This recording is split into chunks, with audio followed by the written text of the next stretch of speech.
முன்ன பின்ன தெரியாத ஒரு முரடனை வேலைக்கு வச்சிருக்கேனேன்னு ஆச்சரியமா இருக்கா? நாகசாமி, இப்படிப்பட்ட துணிச்சல் காரண துணையா வச்சுக்கிறது எப்பவுமே நல்லது. ஐயா, உங்க திறமை யாருக்கு வரும்?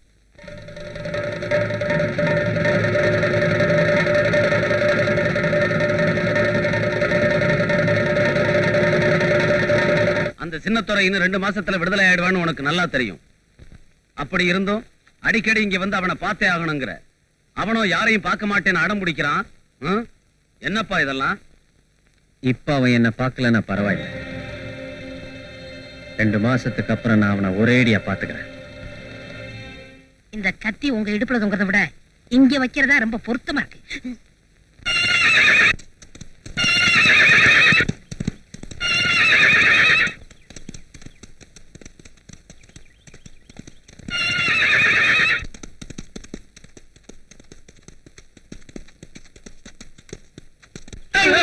இந்த முறை அந்த குதிரையை நீ போகாத. அது முரட்டு குதிரை, யாருக்கு அடங்க மாட்டேங்குது. அடங்காதது அடக்கிறதா எனக்கு ஆசை.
எங்க பண்ண உங்களை வேலைக்கு வச்சதுல ரொம்ப அர்த்தம் இருக்கு.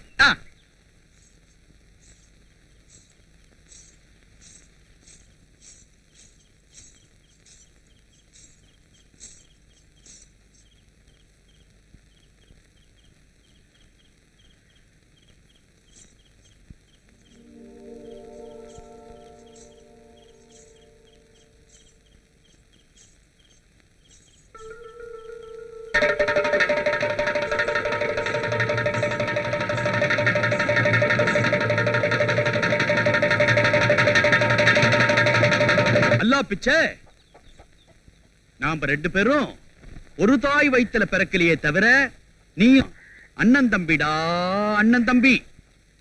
நாம 2 பேரும் நல்லா உழைச்சி சம்பாதிச்சு அதுல வர்ற லாபத்துல கோதுமை அல்வா, பிரியாணி, கத்திரிக்காய் குழம்புன்னு எல்லாரோடவும் சேர்ந்து உட்கார்ந்து பரிமாறி சாப்பிடலான்டா. உனக்கு ஒரு நிக்காவ பண்ணி வச்சு அத கண்ணார பாக்கணும்னு நான் எப்படி அல்லாஹ்வை வேண்டிக்கிறேன் தெரியுமா?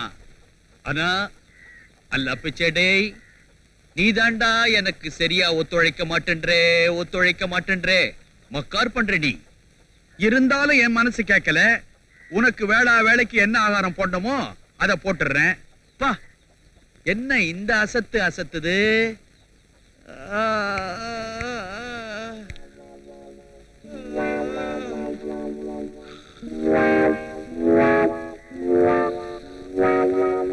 பாய் பாய், ஏறுங்க எல்லாரும் என் வண்டியில ஏறுங்க. இது குதிரை வண்டி இல்ல, ஏரோப்ளேன். பறக்கும். தலைக்கு ஒரு ஆளுக்கு 1 கிலோமீட்டருக்கு 1 ரூபாய். தலைக்கு ஒரு ஆளுக்கு 1 கிலோமீட்டருக்கு 1 ரூபாய். கத்தியா? அதெல்லாம் எனக்கு பிடிக்காது. ஒத்து விலைக்கு வேணுமான்னு கேட்க வந்தேன். ஏமா கத்தி கபடம் எல்லாம் வாங்குறதுக்கு நான் என்ன ராஜ பரம்பரையா? நீங்க தான் அடிக்கடி சொல்லுவீங்களே திப்பு சுல்தான் பரம்பரைன்னு. இப்ப தப்பு சுல்தான் ஆயிப்போச்சு. வேணா விடுங்க பாய். அம்மாடி, இப்படி கத்தி கத்தி எல்லாம் வாங்கி கொடுக்கறத விட கொள்ளு வாங்கி கொடுத்தினாக்கா உதறிக்கு போடுவேன். நாளுக்கு நாள் இழைச்சிக்கிட்டே போகுது. இப்படியே விட்டா கடைசியில ஒரு எலும்பு கூட தான் வண்டி எடுத்துட்டு போகுது. இல்லம்மா, நேத்து கூட இடியாப்பம் பாயா கொடுத்தேன், வயித்தால போகுது. வேற என்ன கொடுக்கலாம்? பிரியாணி வாங்கி கொடுத்து பாருங்களேன். கரெக்ட். தாஜ்மஹால் ஹோட்டல்ல நாளைக்கு 1.5 பிளேட் அடிச்சிடுறேன். நீங்க அடிக்காதீங்க, நம்ம அல்லா பிச்சுக்கு கொடுங்க. நீ கிண்டல் கோர தங்கச்சி, கிண்டல் கோர தங்கச்சி. சரி சரி, நான் போயிட்டு வரேன். டேய் அல்லா பிச்சை, இன்னைக்கு ஒழுங்கா தொழிலை கவனிக்கணும், இல்லன்னா எனக்கு கோபம் வரும். चलो भाई निकल के आगर से, चलो भाई निकल के आगर से, हाय 1.25 ரூபாச்சு. மிச்ச நாள்லாம் கொடு.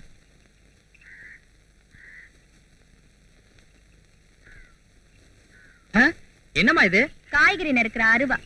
இதை எடுத்துக்கிட்டு கையில ஏதாவது கொடு. எங்க பாப்போம். இப்படியே பாரு. எதுக்கும் உதவாது. 2 ரூபாய் தரேன். முதல்ல பணத்தை எடிய. இந்தா.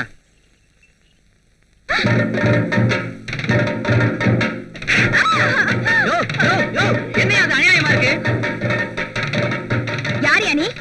என் கத்திய புடுங்கிட்டு என்னைய நீ கை நீட்டி அடிக்கிறியா? ஐயோ, இந்த ஊர்ல கேக்குறவங்க யாரும் இல்லையா? பாக்குறவங்க யாரும் இல்லையா? அட பாவிங்களா, நீங்க எல்லாம் ஆம்பளைங்களா? ஏமா என்ன ஆச்சு? காய்கறிக்காரங்கிட்ட கத்திய வித்தையா? அத புடுங்கிட்டு இந்த ஆளு என்ன கைய நீட்டி வேற அடிச்சிட்டான். இதே உங்க அக்கா தங்கச்சிக்கு நடந்தா அதை பார்த்துட்டு சும்மா இருப்பீங்களா நீங்க? ஏய், ஏப்பா இப்படி செஞ்ச? இது ஏன் கத்தி? இது உன் கத்தின்னு அதுல எழுதியா வச்சிருக்கு? ஒருத்தி என் பொண்டாட்டின்னு ஒருத்தன் சொல்லுவானே தவிர எழுதி மூஞ்சில ஒட்டி இருக்க மாட்டான். பொண்டாட்டி சமாச்சாரம் வேற ஐயா. ஏய், பொண்டாட்டிய கூட வேற ஒருத்தன் தொட்டாதான் புருஷன்காரனுக்கு கோவம் வரும். என்ன பொறுத்த வரைக்கும் இதை எவன் தொட்டாலும் நான் மனுஷனா இருக்க மாட்டேன். இப்பவும் சொல்றேன், நீ மனுஷன் இல்ல மிருகம் தாயா. நீ அதிகம் பேசி ஆத்திரத்தை கிளப்பாத. கிளர்னா என்னையா செய்வ? தூக்கிட்டு போய் அந்த கிணத்துல போட்டுருவேன். நீ ஆம்பளையா இருந்தா செஞ்சு காட்டு பார்க்கலாம். செஞ்சு காட்டியா?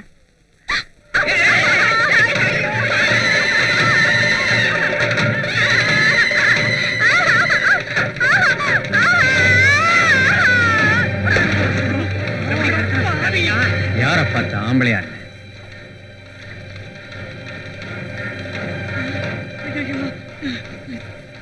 என்னப்பா கணத்தடியில கூட்டம்? அவன் ஒரு பொண்ணை தூக்கி கிணத்துல போட்டான் பாய். அரே அல்லா, யாரு? தங்கச்சி நீயா? இதெல்லாம் என்னம்மா விளையாட்டு? மேலே ஏறி வாமா. கன்னத்துல அரைஞ்சா தட்டிக்க கால் இல்ல, கிணத்துல தூக்கி போட்டா தடுத்து நிறுத்த முடியல. நீங்க எல்லாம் ஆம்பளைங்க. இப்ப என்னதான் செய்ய சொல்ற? உள்ள தூக்கி போட்டவனே வெளியில எடுத்து விட சொல்லுங்க, இல்ல தண்ணிலேயே வரைச்சு ஜன்னி கண்டு சாவ. நான் கூட்டிட்டு வரேன், ஜாக்கிரதையா இங்கே இரு. யோ, தங்கச்சியை ஜாக்கிரதையா பாத்துங்கய்யா. பாத்துறோம். என்னப்பா ஏப்பா வயசு பொண்ண கிணத்துக்குள்ள தள்ளிட்டு நீ பாட்டுக்கு கத்தி எடுத்துக்கிட்டு விருன்னு போறியாப்பா? அந்த கிணத்துல இடுப்பளவு தண்ணின்னு தெரிஞ்சுதான் அதுல அவளை தூக்கி போட்டு வந்தா. அவ அங்கேயே கிடந்து சாகட்டும். ஏப்பா அந்த பொண்ணு என்ன தவளையா மீனா தண்ணியில விடுறதுக்கு? ஜன்னி வந்து செத்துக்கிட்டு போறாப்பா. தரையிலே இந்த வெறுப்பு வரைக்கிறா, தண்ணியில வரைச்சா தப்பு கிடையாது. யாரு கிணத்துக்குள்ள தூக்கி போட்டாங்களோ அவங்க வந்து காப்பாத்தினதான் நான் மேல வருவேன்னு அடம் பிடிக்கிறாப்பா. ராஜா இல்ல. அட ச்சை! பெரிய மனுஷன் நீ சொல்றேன்னு கேக்குறவா? அரே அல்லா, அரே அல்லா.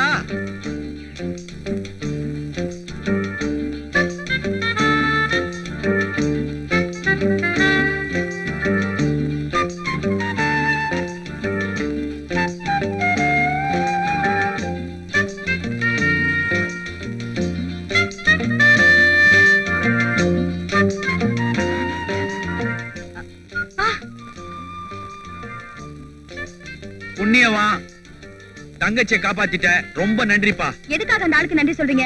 தவறி விழுந்தவளையா காப்பாத்தினாரு? தள்ளி விட்டவளை தானே காப்பாத்தினாரு. அதான் செஞ்ச தப்புக்கு தண்டனை.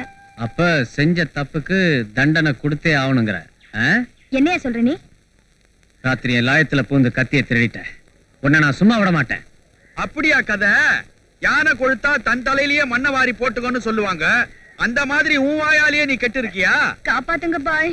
தம்பி, நீ எல்லாம் ஒரு பெரிய மனுஷன் ஆட்டம். ஆம்பளைன்னா அவனுக்கு ஒரு நியாயம், பொம்பளைன்னா அவளுக்கு ஒரு நியாயமாயா? சடா போயா. இருந்தாலும் சின்ன பொண்ணு மன்னிச்சு விட்டுடலாம். இனிமே திருட மாட்டேன். எங்கேயாவது தோட்டம் தெருவுல கூலி